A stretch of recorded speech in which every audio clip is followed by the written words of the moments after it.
અર્જુન કૃષ્ણ પરમાત્માને કહે છે કે હે પ્રભુ, હે પરમાત્મા, હે યદુનંદન, હે યશોદા નંદન, આ વાત મને એક સમજાતી નથી પ્રભુ કે વિધાતાના લેખ મોટા કે વિધિનું વિધાન મોટું છે.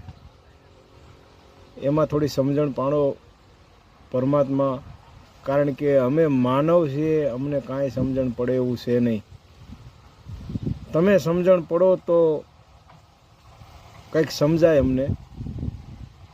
ત્યારે કૃષ્ણ પરમાત્માએ કીધું કે હે પાર્થ, હે અર્જુન, કુંતી નંદન, કે સાંભળ,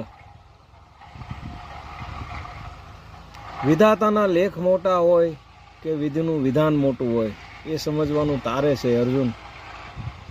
કે હું રાધાને ચાહતો હતો, હું રાધાને ચાહતો હતો અને મીરા મને ચાહતી હતી, મીરા મને ચાહતી હતી. પણ વિધિનું વિધાન કે વિધાતાના લેખ તું જે સમજતે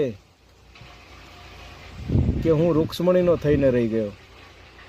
તો હે પાર્થ, તારે એટલું સમજવાનું છે, સમજી શકે તો, કે વિધિનું વિધાન મોટું છે કે પછી વિધાતાના લેખ મોટા છે. જય શ્રી કૃષ્ણ, જય શ્રી કૃષ્ણ.